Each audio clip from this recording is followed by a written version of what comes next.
Hello students, आप सभी को मेरा प्रणाम। प्रोफेसर की क्लास में आप सभी का स्वागत है। स्टूडेंट्स, हाल ही में A1 एग्ज़ाम कंप्लीट हो चुकी है, समाप्त हो चुकी है और A1 एग्ज़ाम की वैल्यूएशन कब शुरू होगा और रिज़ल्ट कब आ जाएगा, इस विषय पर आप लोगों को जानकारी देने के लिए ये वीडियो बनाया हूँ। स्टूडेंट्स, आप जानते हैं कुछ सब्जेक्ट्स का वैल्यूएशन क्या है, शुरू हो चुका है और मेरी जो लैंग्वेज है हिंदी का वैल्यूएशन 28 से शुरू होगी और 28 से शुरू होकर कम से कम एक 8-9-10 दिन तक क्या चलेगा। उसके बाद आप लोगों का सेकेंड पीयूसी का रिजल्ट कब आ जाएगा।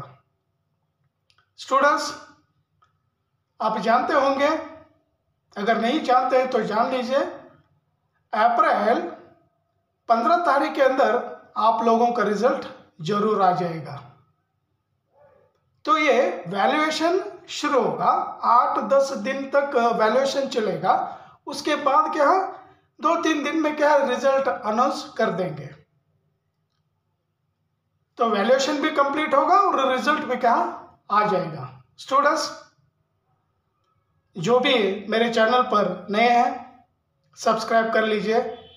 वीडियो अगर अच्छा लगा तो आप लोग लाइक करिए और ये जानकारी अपने दोस्तों में भी क्या शेयर कर लीजिए।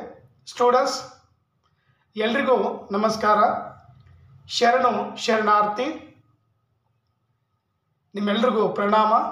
ಸ್ಟೂಡೆಂಟ್ಸ್, ಇವತ್ತು ವ್ಯಾಲ್ಯೂಯೇಷನ್ ಬಗ್ಗೆ ಮತ್ತು ರಿಸಲ್ಟ್ ಬಗ್ಗೆ ನಿಮ್ಮ ಜೊತೆ ವಿಚಾರವನ್ನು ಹಂಚ್ಕೊಳ್ತಾ ಇದ್ದೀನಿ. ಆಲ್ರೆಡಿ ಸ್ವಲ್ಪ ಸಬ್ಜೆಕ್ಟ್ಸ್ ವ್ಯಾಲ್ಯೂಯೇಷನ್ ಸ್ಟಾರ್ಟ್ ಆಗಿದೆ. ಪರ್ಟಿಕ್ಯುಲರ್ ನನ್ನ ಸಬ್ಜೆಕ್ಟು ಹಿಂದಿ ವ್ಯಾಲ್ಯೂಯೇಷನ್ 28ಗೆ ಸ್ಟಾರ್ಟ್ ಆಗುತ್ತೆ. ಒಂದು 8-10 ದಿವಸದಲ್ಲಿ ಮುಗಿದ್ಬಿಡುತ್ತೆ. ಆ ಮುಗಿದ ತಕ್ಷಣ ಒಂದು 3-4 ಡೇಸಲ್ಲೇ ರಿಸಲ್ಟ್ ಬಂದುಬಿಡುತ್ತೆ. ಅಂದರೆ ಏಪ್ರಿಲ್ 15th ಒಳಗಡೆ ನಿಮಗೆ ರಿಸಲ್ಟ್ ಬಂದುಬಿಡುತ್ತೆ. So students, A1 exam result 15th ಒಳಗಡೆ ಬಂದುಬಿಡುತ್ತೆ. ಆ ರಿಸಲ್ಟ್ ಆದ ತಕ್ಷಣವೇ A2 ಎಕ್ಸಾಮ್ ಏನಿದೆ, ಫಸ್ಟ್ ಸಪ್ಲಿಮೆಂಟ್ರಿ A2 ಎಕ್ಸಾಮ್ಗೆ ಅಪ್ಲೈ ಮಾಡಬೇಕು. ಸ್ಟೂಡೆಂಟ್ಸ್, ನೆನ್ಪಿಟ್ಕೊಳ್ಳಿ, A2 ಎಕ್ಸಾಮ್ಗೆ ಅಪ್ಲೈ ಮಾಡಬೇಕು. ಎಲ್ಲಿ ಮಾಡಬೇಕು? ನೀವು ಯಾವ ಕಾಲೇಜಲ್ಲಿ ಓದ್ತಾ ಇದ್ದೀರಾ ಅದೇ ಕಾಲೇಜಿಗೆ ಹೋಗಿ ಸಪ್ಲಿಮೆಂಟ್ರಿ ಎಕ್ಸಾಮ್ಗೆ ಅಪ್ಲೈ ಮಾಡಬೇಕು. ಒಂದು ಸಬ್ಜೆಕ್ಟಿಗೆ ಇಂತಿಷ್ಟಂತ ಫೀಸ್ ಇರುತ್ತೆ. ನೀವು ಫೇಲ್ ಆಗೋದು ಬೇಡ, ನನ್ನ ಆಸೆ ಕೂಡ ಫೇಲ್ ಆಗೋದಿಲ್ಲ. ಯಾರು ಫೇಲ್ ಆಗ್ತಿರೋ ಅಂಥ ಸ್ಟೂಡೆಂಟು, ಇಲ್ಲ ನೀವು ಪಾಸ್ ಆಗಿದ್ರ ಅಂತ ಇಟ್ಕೊಳ್ಳಿ, ಪಾಸ್ ಆದವರು ಕೂಡ A2 ಎಕ್ಸಾಮ್ ಅಪ್ಲೈ ಮಾಡಬೇಕು. ನಿಮಗೆ ನಿಮ್ಮ ಮಾರ್ಕ್ಸ್ ಸ್ಯಾಟಿಸ್ಫ್ಯಾಕ್ಷನ್ ಇಲ್ಲ ಅಂದರೆ, ಇವಾಗ ಫಾರ್ ಎಕ್ಸಾಂಪಲ್ ಒಂದು ಸ್ಟೂಡೆಂಟು ಜಸ್ಟ್ ಪಾಸಿಂಗ್ ಮಾರ್ಕ್ಸ್ ತೊಗೊಂಡಿದ್ದಾನ ಅಂತ ಇಟ್ಕೊಳ್ಳಿ. ಸೈನ್ಸ್ ಇದ್ದರೆ 21, ಮ್ಯಾಥಮೆಟಿಕ್ಸಲ್ಲಿ 24, ಲ್ಯಾಂಗ್ವೇಜ್ಗಳಲ್ಲಿ 24 ತೊಗೊಂಡಿದ್ದಾನ ಅಂತ ಇಟ್ಕೊಳ್ಳಿ. ಜಸ್ಟ್ ಪಾಸಿಂಗ್ ಮಾರ್ಕ್ಸ್, ಅವನಿಗೆ ಈ ಮಾರ್ಕ್ಸ್ ಇಷ್ಟ ಇಲ್ಲ. ಅಂಥ ಸ್ಟೂಡೆಂಟ್ ಕೂಡ, ಅಂಥ ಕ್ಯಾಂಡಿಡೇಟ್ ಕೂಡ A2 ಎಕ್ಸಾಮ್ಗೆ ಅಪ್ಲೈ ಮಾಡ್ಬೋದು.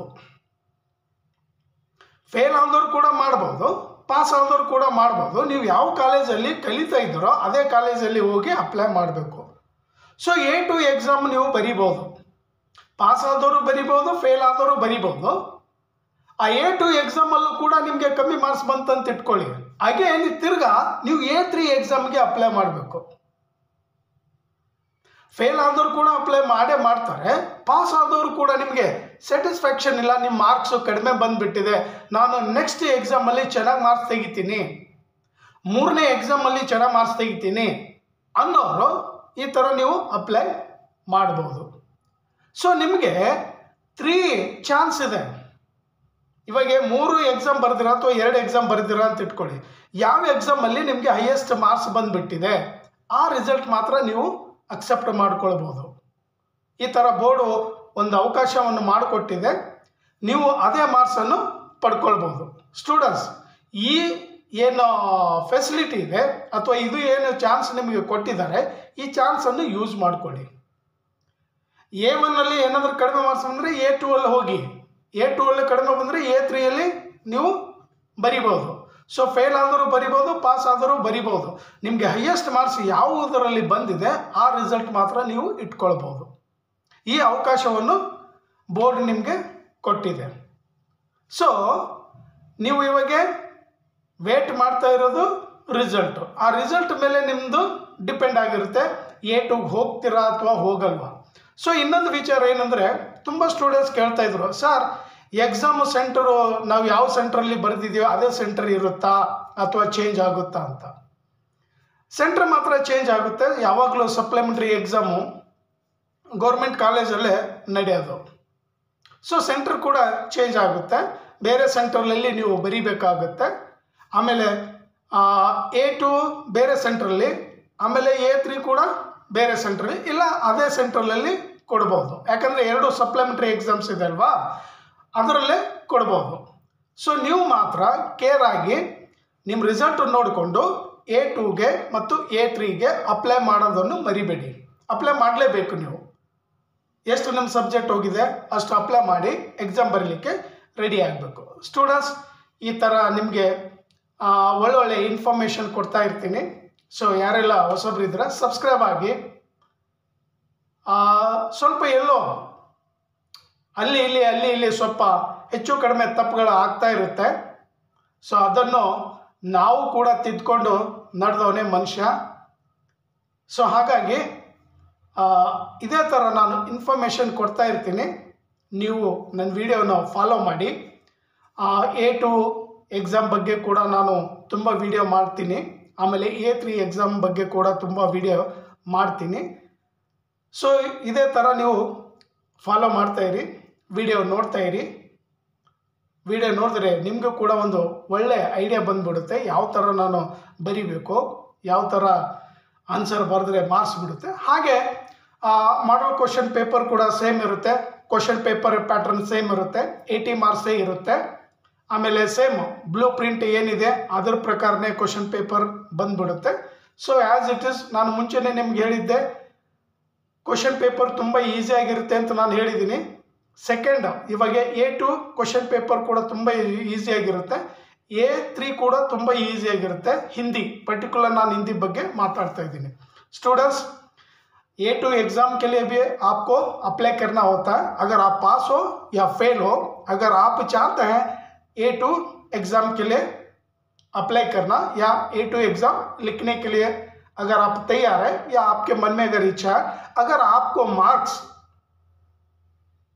वो आपको अच्छे नहीं लगते मार्क्स या सेटिस्फैक्शन नहीं है, मन को क्या तृप्ति नहीं हो चुकी है, तो आप लोग A2 एग्ज़ाम के लिए अप्लाई कर सकते हैं और A3 के लिए भी अप्लाई कर सकते हैं.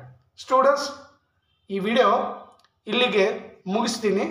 ಮತ್ತು ಮುಂದಿನ ಇನ್ಫಾರ್ಮೇಷನ್ ಕೊಡಲಿಕ್ಕೆ ಇನ್ನೊಂದು ವಿಡಿಯೋ ಕೂಡ ಮಾಡ್ತಾ ಇರ್ತೀನಿ. ವಿಡಿಯೋ ನೋಡ್ತಾ ಇರಿ, ಹಾಗೆ ಸಬ್ಸ್ಕ್ರೈಬ್ ಮಾಡಿ. स्टूडेंट्स, आप लोगों से और एक मेरी प्रार्थना है. कई स्टूडेंट्स के यहाँ माइनस कर लिए हैं, तो मुझे क्या थोड़ा सा भी क्या दुख हुआ है. तो आप लोग अगर इसी तरह अगर करते रहेंगे तो मुझे भी क्या दुख हो जाएगा.